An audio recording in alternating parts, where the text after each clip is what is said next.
Meus irmãos, saúdo a todos com a paz do Senhor. Vamos orar. Senhor Deus, eterno Pai, graças te damos na manhã desse dia pela oportunidade de estarmos aqui, iniciando mais um trimestre, Senhor. Pedindo a tua bênção, Senhor, sobre esse trabalho. Ó Pai, abençoa esse trimestre, meu Deus, que possamos aprender mais de ti no decorrer de cada lição, Senhor. E o Senhor venha falar conosco nesta manhã. Mais uma vez, coloque-me inteiramente na dependência do Senhor. Fala conosco, em o nome de Jesus. Amém. Meus irmãos, estamos iniciando mais um trimestre. E nesse trimestre nós estaremos aprendendo sobre a carreira que nos está proposta, baseada lá em Hebreus capítulo 12, é a base desta caminhada que nos está proposta, não imposta, né? É uma proposta. E dentro do livre-arbítrio, essa proposta para nós, como diz aqui, portanto, nós também, pois que estamos rodeados de uma tão grande nuvem de testemunhas, deixamos todo embaraço, o pecado que tão de perto nos rodeia e corramos com paciência a carreira que nos está proposta. Correr com paciência. É a maratona, de 42 quilômetros. Que o alvo é a chegada, né? E essa carreira nossa também, nosso alvo é a chegada ao encontrar com o Senhor Jesus. E esse é o título. O subtítulo é o caminho da salvação, santidade e perseverança para chegar ao céu. Então, nessa carreira que está proposta, o nosso alvo é chegar ao céu. Pastor Ziel Gomes, de Tirirical, Maranhão, pastor ali presidente, é o comentarista desse trimestre. Ao longo desses 3 meses, encerrando o dia 30 de junho, estudaremos sobre a nossa caminhada com Cristo, desde o novo nascimento, quando escolhemos entrar pela porta estreita até o céu. Nós vamos só elencar aqui o que nós vamos aprender no decorrer desse trimestre. Cada lição, hoje eu iniciando a primeira lição, o início da caminhada. Domingo que vem, a escolha entre a porta estreita e a porta larga. A lição número 3, o céu, o destino do cristão. A quarta lição, como se conduzir na caminhada. Como se deve se portar na caminhada. A lição número 5, os inimigos do cristão. Os inimigos do cristão não é crente, tá? Mas não é pessoas. É o inimigo mesmo e o sistema. A carne, a concupiscência, esses que são inimigos do cristão. A lição 6, as nossas armas espirituais.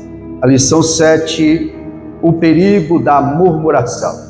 Aí onde entra o hino 302, que em vez de murmurar, cante um hino de louvor a Deus. A lição número 8, confessando e abandonando o pecado. Não adianta confessar se não houver abandono. A lição número 9, resistindo à tentação do caminho.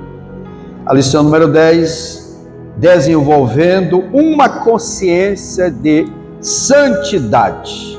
E a lição número 11, a realidade bíblica do inferno.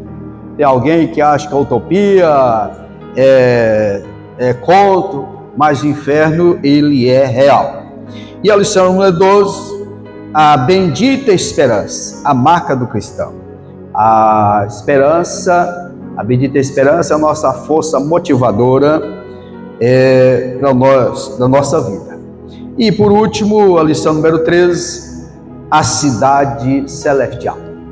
para essa cidade que nós estamos nesta caminhada até o dia que nós chegarmos lá.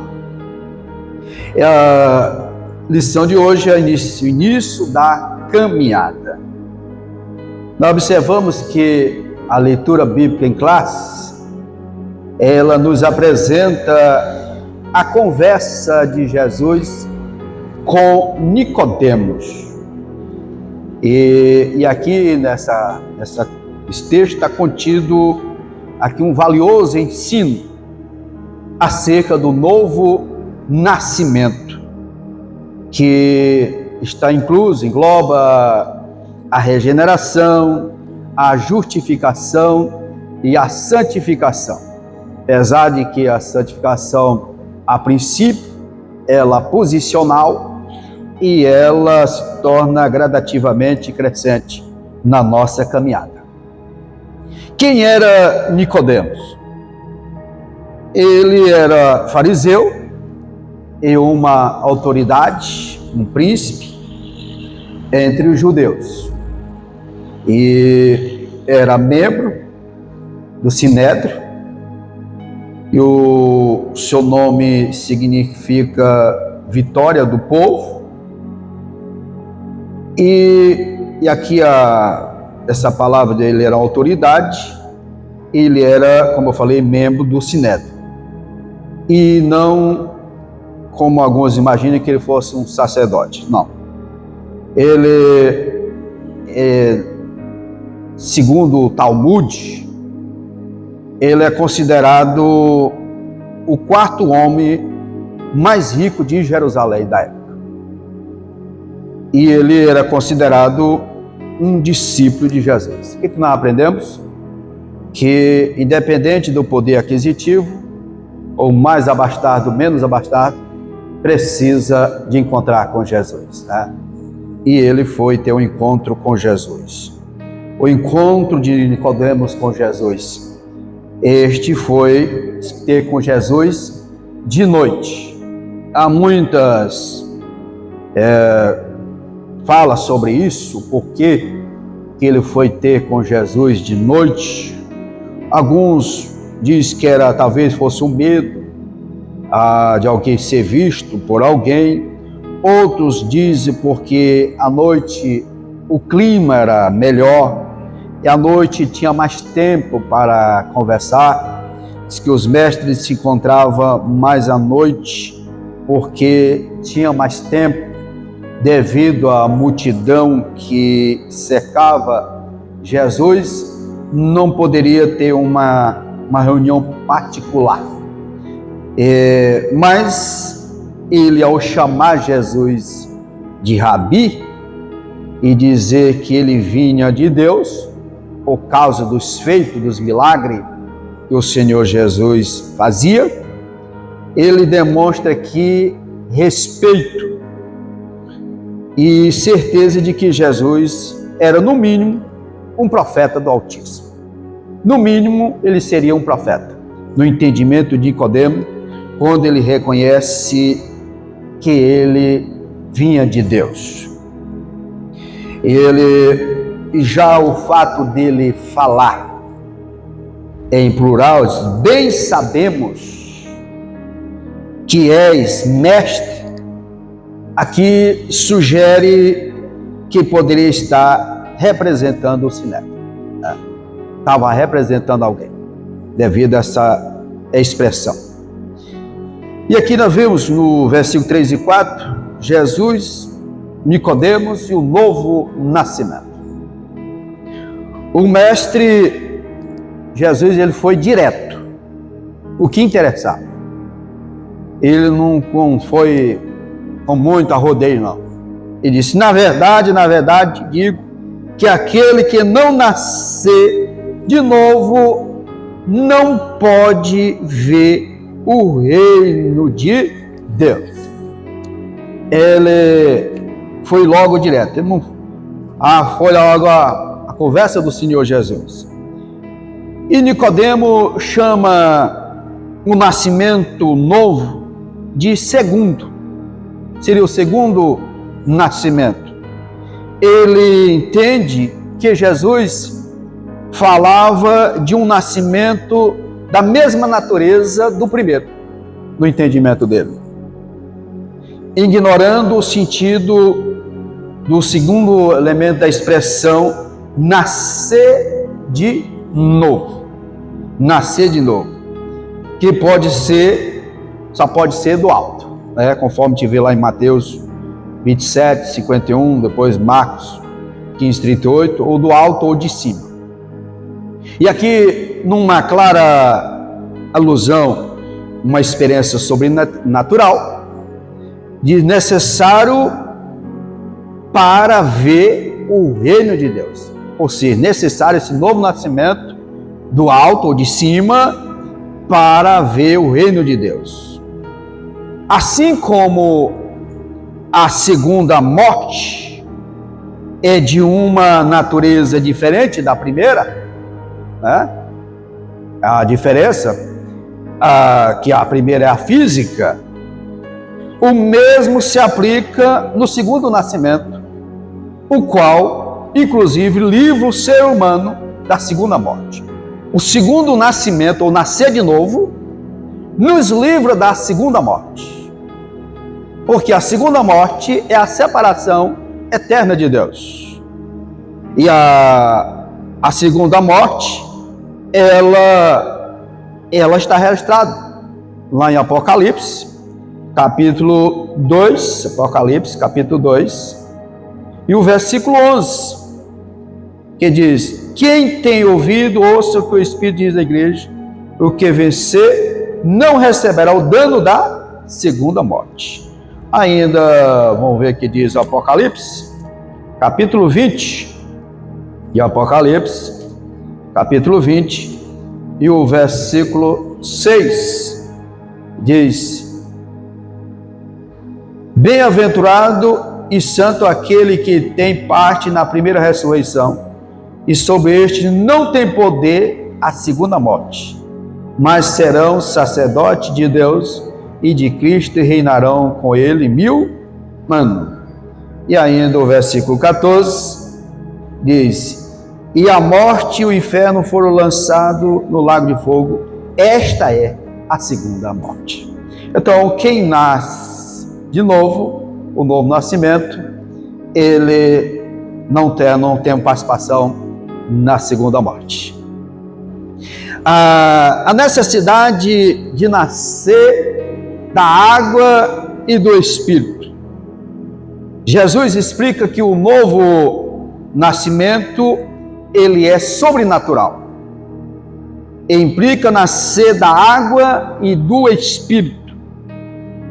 E aqui ele deixa claro que não é o nascimento natural. O que é nascido da carne é carne. E o que é nascido do Espírito é Espírito. No caso do primeiro nascimento, nada podemos fazer para vir a este mundo. Ninguém escolhe em que família deve nascer. Eu queria ter nascido na família tal, eu queria ter nascido bonito, eu queria ter nascido... Não, nós não escolhemos. O primeiro nascimento, havia o mundo, nós escolhemos. No caso do segundo, Jesus deixa claro: necessário vos é nascer de novo. Agora aqui já somos nós que escolhemos. Aqui é o homem que escolhe, é o querer nascer de novo, onde entra o livre-arbítrio e lança por terra o calvinismo. Aqui é necessário vos é nascer de novo. Aqui entra nós. É o desejo do homem querer nascer de novo. E o que é nascer da água e do Espírito? Na Bíblia há dois símbolos possíveis para a água: o próprio Espírito Santo e a Palavra de Deus. Como o primeiro está ao lado da água, está aqui não alude a ele. Agora aqui não está falando do Espírito, mas sim da Palavra. Ele diz: não pode ser aqui literal se referir ao batismo em água, porque alguns entendem que esse nascer da água seria o batismo. A pessoa imergida nas águas. Não é. Não tem sentido. Por quê? Porque se acontecesse isso, nós estávamos aceitando que o batismo tinha poder sacramental, de sacramento. E não é um sacramento salvífico. Ele é só um símbolo. Ao contrário que a doutrina bíblica da salvação, ela é nascer da água e do Espírito, à luz de um processo regenerador e purificador da palavra de Deus com a ação do Espírito Santo.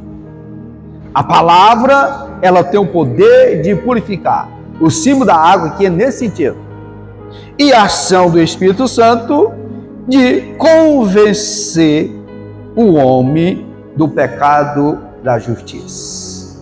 Do pecado, do juízo e da justiça.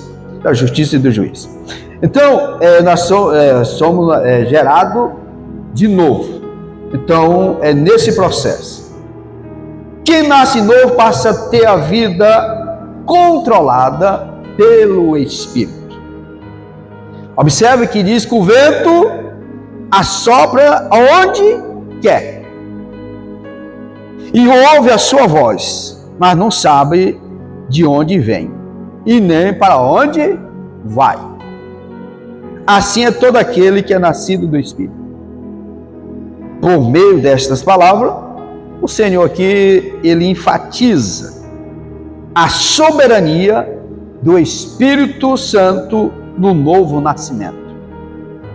Mas, sobretudo, ele ensina que desde o novo nascimento, o Espírito Santo já está atuando na vida do crente, mudando o seu interior, moldando o seu caráter e dirigindo os seus passos. Que é aí onde entra a frutificação, aonde aparece as virtudes do fruto do Espírito na vida do cristão, através do trabalhar do Espírito Santo. Primeiro ponto, caminhada com Cristo. E aqui, compreendendo os dois caminhos, e nestas lições, que são lições temáticas, nós vamos estar estudando esses trimestres, lições temáticas, não é um assunto de um determinado livro, são temáticas, nessas 13 lições, aqui enfatiza a necessidade da escolha certa. Já existe caminho da vida, ou bênção, ou da morte, ou maldição. Isso foi a escolha que Deus falou para o povo de Israel, está lá em Deuteronômio, capítulo 30, versículo 19, ele fala sobre isso, que ele fez a proposta, e não aconselhou ainda que escolhesse o caminho da vida. Aqui o homem tem o direito de escolher.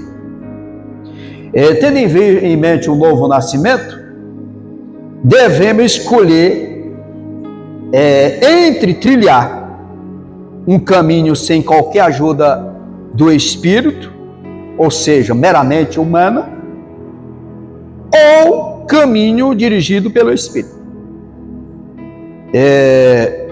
de acordo, em conformidade com a palavra, que tem como propósito, destino final, o céu. A vida humana, todos nós teremos de trilhar este caminho até o fim da nossa vida. Porque Deus estabeleceu para todos nós. E conforme para todos nós. Jesus se refere aqui à vida humana quando diz que o que é nascido da carne é carne. Isso aqui fala da vida humana. Qual é a duração da vida humana? Ela pode ser curta ou ela pode ser longa. A parte da longevidade, claro, a dependência de Deus, mas em parte é responsabilidade nossa, que é onde entra a mordomia do corpo, que o Senhor nos confiou para nós cuidar, administrar. Aí cabe a cada um de nós ter o cuidado com a alimentação, cuidar da vida. É nós. Porque a Bíblia também diz, louco, por que tu morreste antes do tempo? Então tem alguma coisa que nós administramos. Tem coisa que nós podemos evitar. Então ela pode ser curta ou ela pode ser longa. Ela começa na concepção e prossegue com todas as fases da vida para quem chegar à velhice. Nascimento, infância, pré-adolescência, adolescência, juventude e adulto. A vida humana começa na fase intrauterina e se conclui com a morte, que pode ocorrer antes ou depois do nascimento. Ela pode acontecer antes ou depois do nascimento. Quando a morte de um ser humano antecede o seu nascimento, ainda na fase intrauterina, temos um caso excepcional em que ele não pode fazer a segunda escolha. Ele não vai ter o direito da segunda escolha, porque ele morreu antes. Já que só pode nascer de novo aqueles que nasceram da carne. Aqueles que nasceram da carne. Esse é que veio essa vida e teve todas essas fases, esse pode nascer de novo. Nesse caso, a salvação ocorre de modo excepcional, pela graça de Deus. Dos tais é o reino de Deus.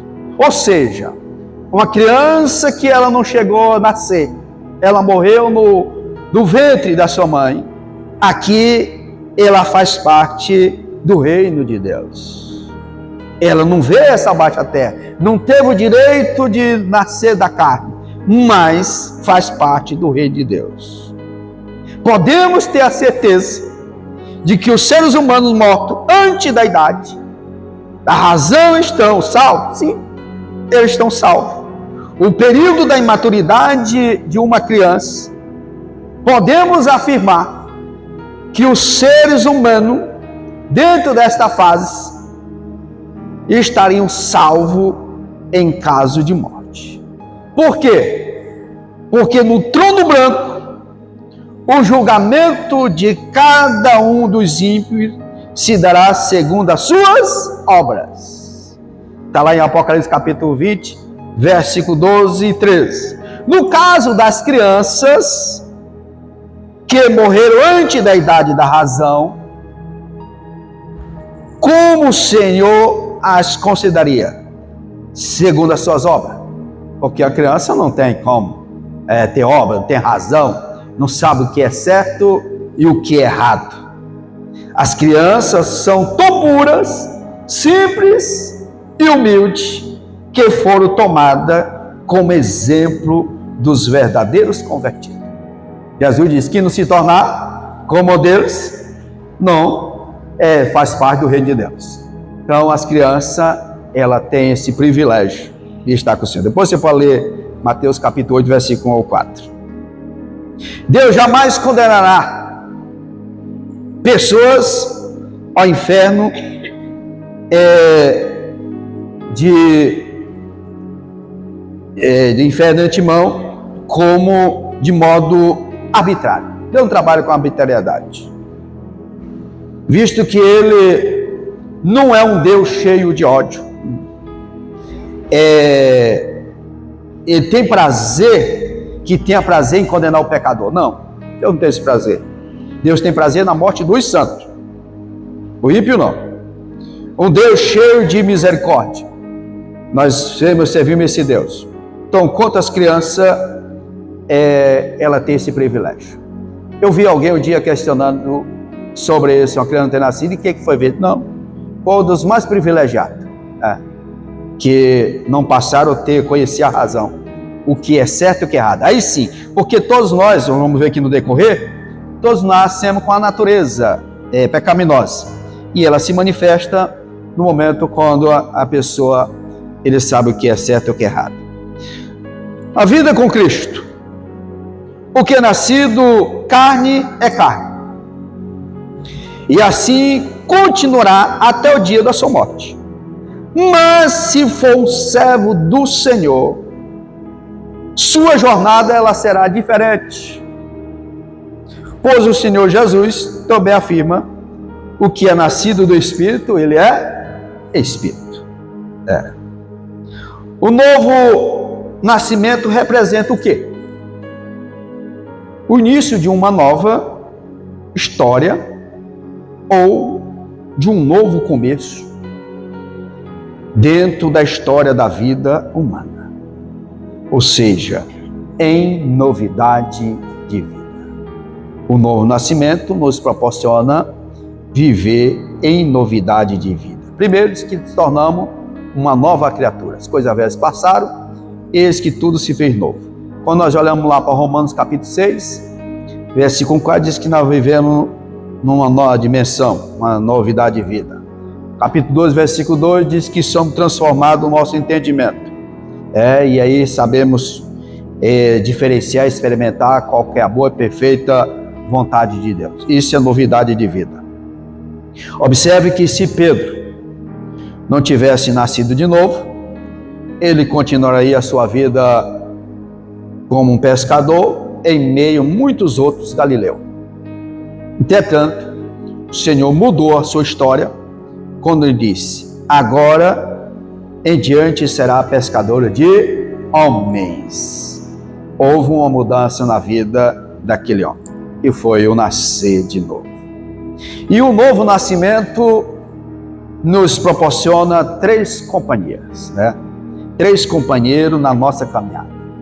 Nós não estamos caminhando sozinhos. Me faz lembrar, pastor Joás, quando ele ia apresentar a nós lá, os pastores, no culto de terça-feira, que vinha das congregações, quando o obreiro ia sozinho, disse: você não está sozinho, você está na companhia do Pai, do Filho e do Espírito Santo. Então, sempre temos essa companhia. Quando o início da nossa vida, no ventre de nossas mães, e nascemos, já éramos criaturas especiais de Deus, formada e feita por Ele, de modo, como diz o salmista, assombroso e maravilhoso. Não dá para explicar. Está lá no Salmo 139, versículo 13 ao 16. Agora, entretanto, só passamos a ser seus filhos quando nascemos de novo. Aqui muitas pessoas não aceitam. Todo mundo diz: não, eu sou filho de Deus. Mas o filho de Deus, ele só torna após o novo nascimento. E antes, pastor, criatura de Deus. Agora alguém lá fora queria aceitar que ele é criatura de Deus. Eu também sou filho de Deus. Filho por criação. Porque aquilo que se cria, ou que se projeta, você é o pai,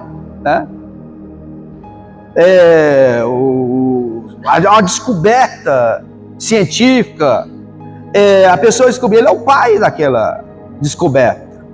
Então, Deus, ele é pai no sentido da criação de tudo. Agora, espiritualmente falando, nós só tornamos filho de Deus após o novo nascimento. E os filhos de Deus não nasceram do sangue e nem da vontade da carne, e nem da vontade do homem. Mas de quem? As de Deus. Mas da vontade de Deus. Nessa jornada, temos esses 3 companheiros. Deus Pai, porque tornamos filho dele, é o nosso Pai. Depois você pode ver isso lá em Efésios, capítulo 1, versículo 1 ao 13. O qual, antes de tudo, é Pai de nosso Senhor Jesus Cristo, seu Filho unigênito, e por meio de que temos sido abençoados com a bênção espiritual nos lugares celestiais em Cristo. E nesse relacionamento entre o Pai Celestial e seus filhos, somos nós, ele tem o quê? Cuidado de nós. Ele tem cuidado dos seus filhos. E o conselho lá de 1 Pedro 5 e 7, que é nós lançarmos sobre ele a nossa ansiedade, porque ele tem cuidado de nós. E em todos os sentidos, espiritual, emocional e fisicamente. E por meio da palavra de Deus, e o Deus da palavra tem nos instruído e nos fortalecido. Ela nos instrui e ela nos fortalece. Eu queria só ler aqui no Salmo 119, Salmo 119, o versículo 9 e 11. Como purificará o jovem o seu caminho? Observando conforme a tua palavra. Aí o 11. Escondi a tua palavra no meu coração para não pecar contra ti. Então, pela palavra de Deus, ele cuida de nós em todos os sentidos. E o Deus Filho, o amor ao mundo de tal maneira. Ou seja, não tem como descrever esse amor. E ele enviou seu Filho unigênito, que aqui no grego é mononés, que significa um único gênero, na plenitude dos tempos, para nos tornar seu filho por adoção. Que esse aqui foi o único acontecimento, não houve outro e não haverá. Esse aqui foi o único. Jesus é o único Filho de Deus, título que se relaciona com a sua deidade absoluta, a deidade da Trindade. Mas ao morrer por nós, pecadores, todos que se chegam a Deus por ele são salvos perfeitamente e passam a ser filho por adoção. O filho por adoção. E os conduzirá até o céu. Agora interessante, sempre intercederá pelos filhos de Deus por adoção. Ou seja, Jesus está sentado à destra do Pai, intercedendo por nós, filhos adotivos. E o propósito é nos conduzir ao céu. A razão, porque Deus não tem prazer na morte do ímpio, porque ele não é conduzido ao céu. Agora, os filhos, o propósito é conduzir ele ao céu. E o terceiro, Deus é Espírito Santo.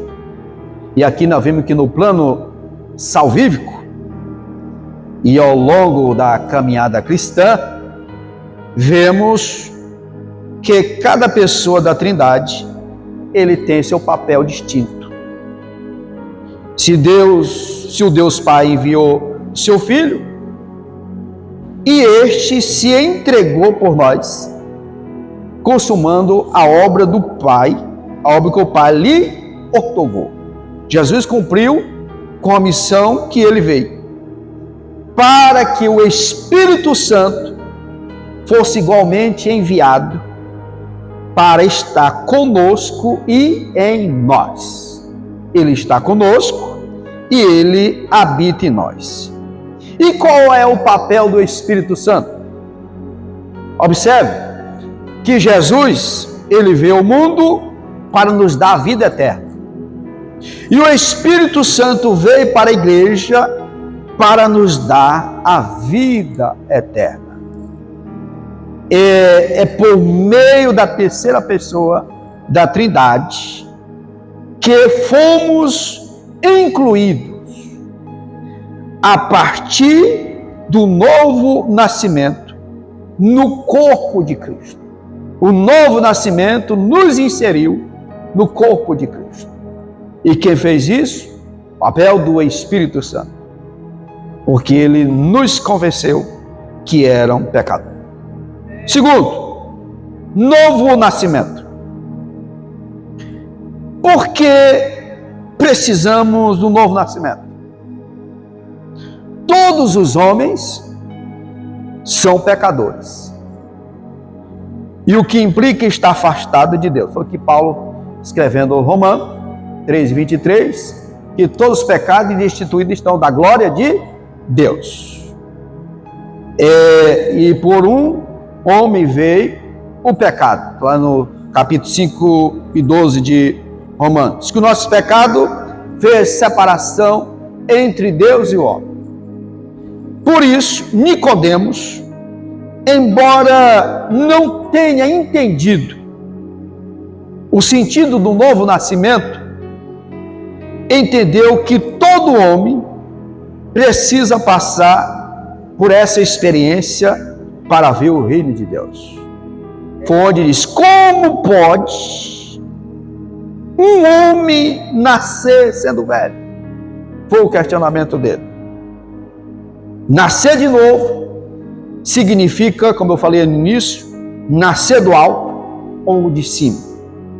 Isto é, de Deus. Nascer de Deus. Vamos ver quem diz lá no 1 João. 1 João.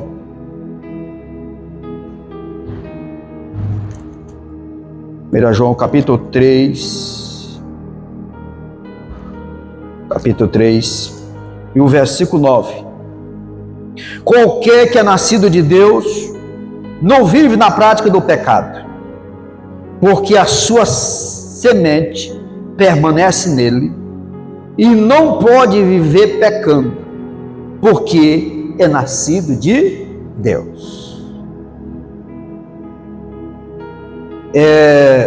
Todo ser humano precisa ser regenerado, ou seja, nascer de novo, para que veja o reino de Deus, experimentando assim o quê?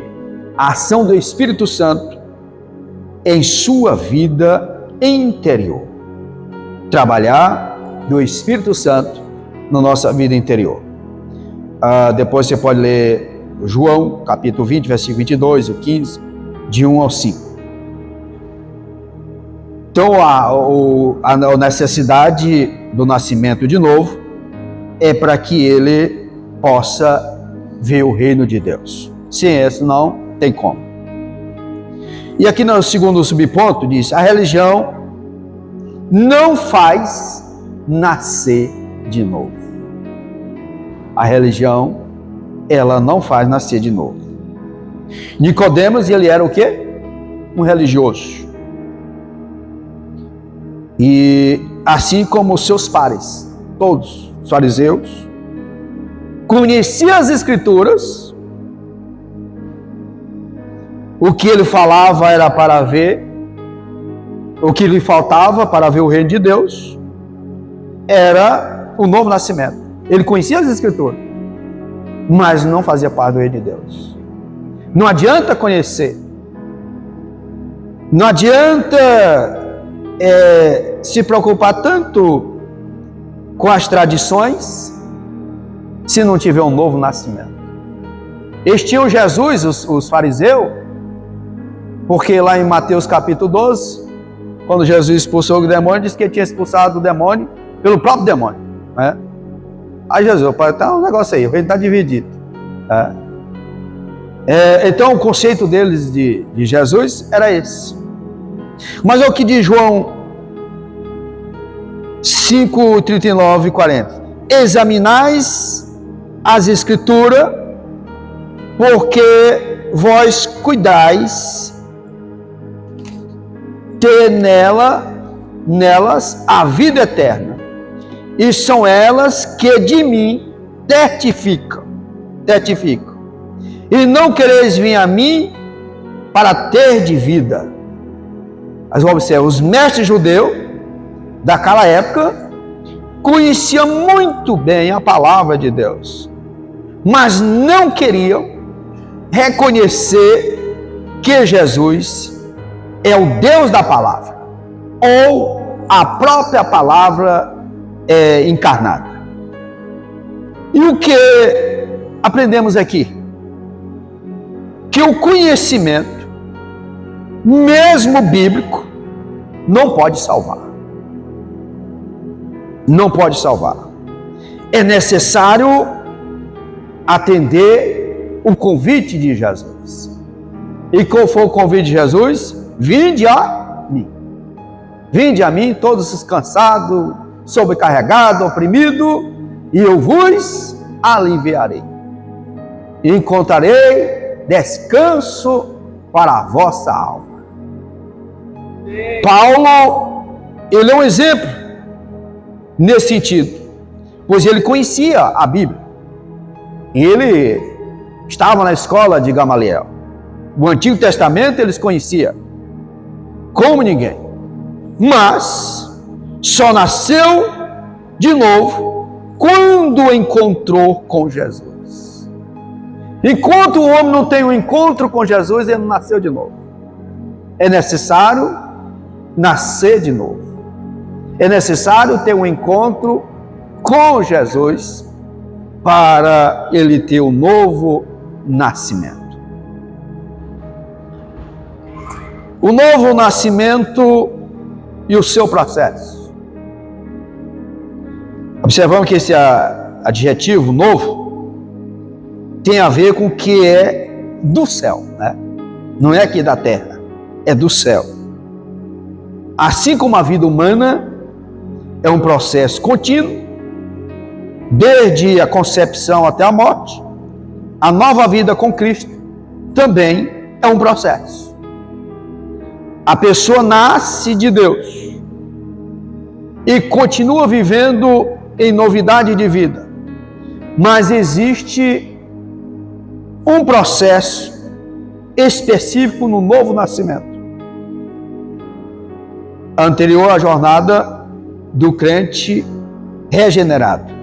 Aquele que não nascer da água e do Espírito não pode entrar no reino de Deus. É necessário nascer de novo. E o nascer da água, como eu falei, esta é uma figura da palavra de Deus, de todo o conteúdo das Escrituras.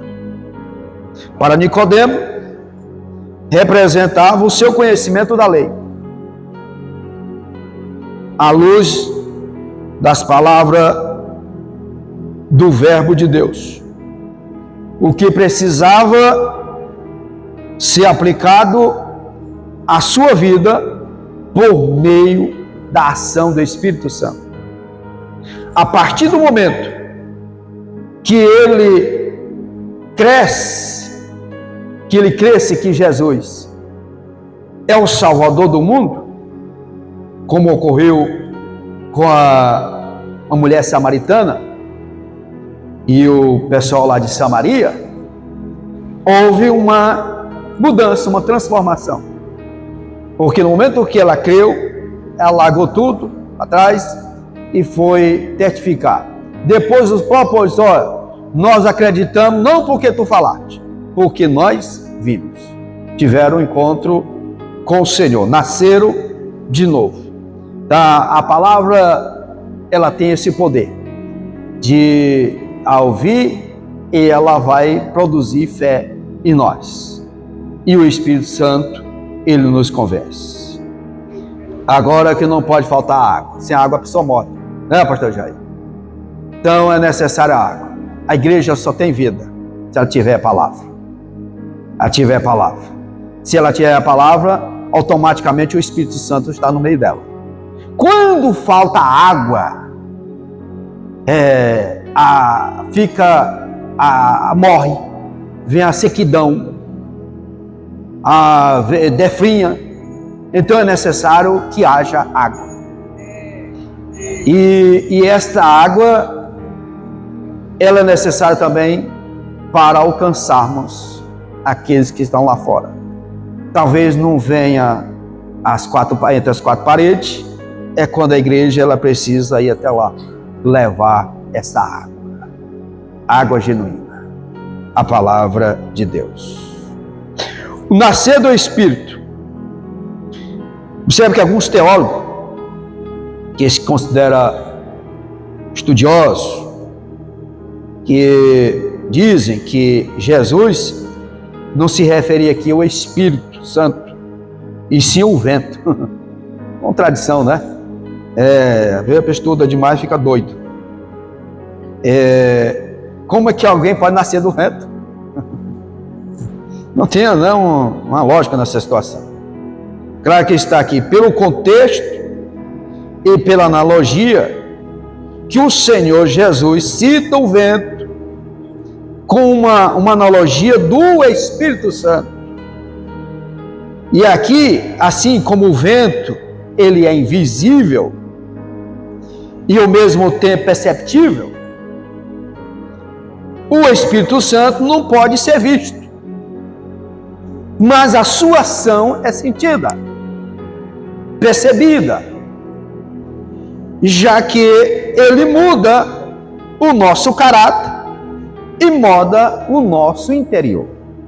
Então ele só usou a comparação, porque ninguém viu. É igual para tem alguém que vê anjo por aí, eu nunca vi. Alguém já viu? Agora, quantos livramentos ele não nos dá? Porque diz que ele está a serviço daqueles que hão de herdar a vida eterna. Agora o Espírito Santo nós não vimos, mas nós sentimos ele na nossa vida. Nos alegramos, choramos na presença dele, sentindo a alegria que ele nos proporciona. Mas nós não vimos. Mas uma coisa nós temos certeza, que um dia nós vamos ver como ele é. Aleluia. Um dia nós vamos ver. Essa é a nossa esperança. E para nós concluirmos, o Novo Testamento e a caminhada de fé do cristão. O Novo Testamento. E aqui não há dúvida que este tem o mesmo peso do que o Antigo Testamento, já que ambos são as Escrituras. Mas não, aqui temos que ter cuidado para nós não confundir a unidade bíblica do Novo Testamento com a Nova Aliança, que se contrapõe à Antiga. A aliança aqui ela é diferente. Por quê? Que privilégio temos nós hoje? Nicodemos, ele teve o privilégio de ser evangelizado pelo próprio Senhor. Que privilégio, né?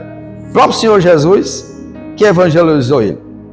Mas ele não tinha a Escritura completa à mão, como nós temos hoje.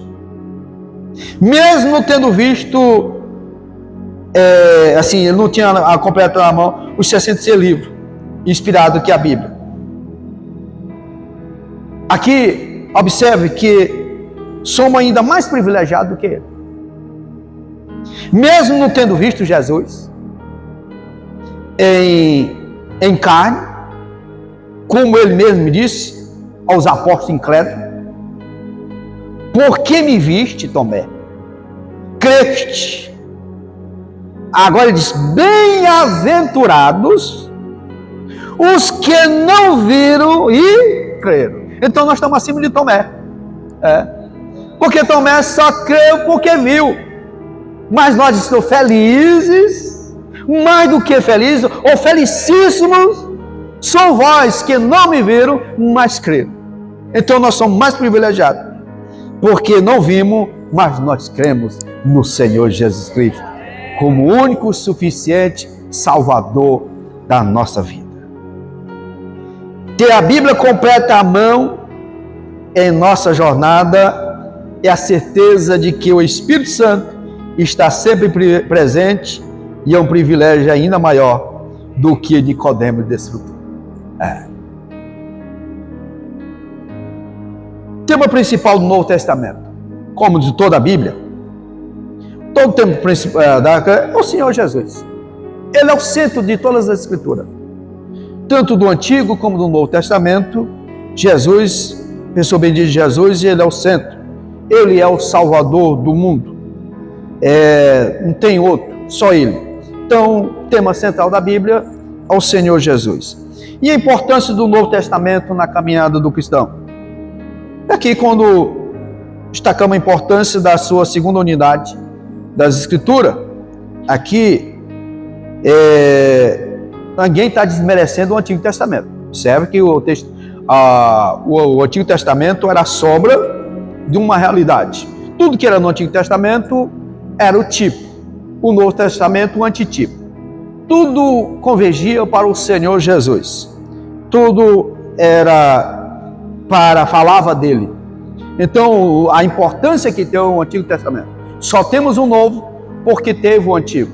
É onde a base, é a alicerce, era as profecias, foi o plano de Deus para a salvação da humanidade. E aqui a importância que ele tem para nós, porque foi a realização do plano de Deus para a salvação da humanidade. O nascimento, morte e ressurreição do Senhor Jesus Cristo e a promessa de vir buscar a sua igreja. O que convinha que se cumprisse tudo o que de mim estava escrito na lei de Moisés. O próprio Senhor Jesus, ele falou isso. Lá no Salmo, se não me engano, no livro de Salmos, tudo convergia para se cumprisse na pessoa dele. O cristão deve iniciar sua jornada. Quem está começando, novo convertido, eu sempre aconselho estudar o Novo Testamento. Começando por João e segundo Romano. O novo convertido, que ele começa a estudar o Evangelho segundo escreveu o apóstolo João e depois a carta de Paulo aos Romanos, ele já tem uma base, uma estrutura, começa a ter raiz. O Novo Testamento, ele, tirando João, tem os evangelhos, eles são chamados de sinóticos, que eles se juntam em determinado assunto, está nos três, mas porque foram escritos para outros povos diferentes, né? Mas toda a Escritura,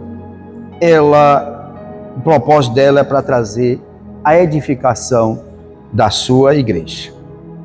E aqui, voltando um pouco a falar sobre o Antigo Testamento, de todos os livros, tanto do histórico, o Pentateuco, os históricos, os poéticos, as profecias, tudo estava convergendo para o Senhor Jesus.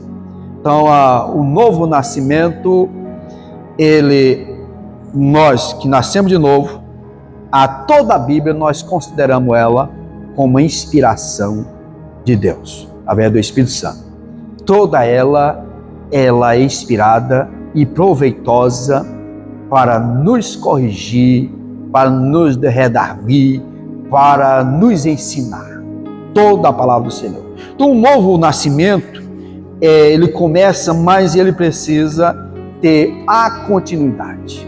E para nós concluirmos sobre a nossa iniciada caminhada e até nós chegarmos ao final de um encontro com o Senhor, ou individualmente ou coletivamente, o maior texto que é interessante você observar do Antigo Testamento é o segundo livro de Reis. Segundo livro de Reis, capítulo 2, até citei isso aqui ontem na reunião do ministério, que é escrito a nossa caminhada. Observe que Elias, ele estava em Gigal. Gigal significa início, começo. Ali onde estava o povo de Israel acampado, de todas as conquistas saía de Gigal. E o Gigal é o início da nossa caminhada, tanto de fé, como batismo nas águas, batismo com o Espírito Santo, ministério, as oportunidades, tudo é o Gigal. Nós precisamos, o Gigal, ele faz parte da nossa vida. Gigal é o começo de tudo. Observe que eles estavam em Gigal. De Gigal eles foram para Betel. O novo convertido precisa estar na casa do Senhor. Betel é casa de oração. Ele precisa estar na casa do Senhor. Todos nós precisamos estar. Porque aqui é o lugar de nós abatecermos. É o lugar de nós buscarmos conhecimento. É Betel. Observe por quê. Olha, quando eles saíram de Betel, para onde que eles foram? Para Jericó. Jericó, figura do mundo. O mundo que nós vivemos. O sistema que nós vivemos. Nós só vencemos o mundo se estivermos em Betel. Se tiver passado por Gigal, por Betel, para nós vencermos Jericó. De Jericó, eles foram para o Jordão. Eles atravessaram o Jordão. Quando atravessou o Jordão, o que aconteceu ali? O arrebatamento de Elias. Elias foi arrebatado depois que ele passou o Jordão, naquela caminhada. É a figura da igreja do Senhor. A igreja, ela está numa caminhada. Precisamos, aconteceu, alguém caiu, volte a Gigal. É começo. Mas precisa estar em Betel. Estamos no mundo. E precisamos estar no mundo. O que nos separa do mundo não é uma cerca elétrica, é a consciência. Consciência que nos separa do mundo. Porque nós precisamos atravessar o Jordão. Atravessar o Jordão, enfrentar os embates, as lutas, o desafio para nós sermos arrebatados. Ou individualmente, como foi Elias, ou coletivamente, que é o nosso sonho. Bem melhor nós irmos todo mundo junto, não é verdade? Que um sozinho assim na frente, né? Amém, meus irmãos?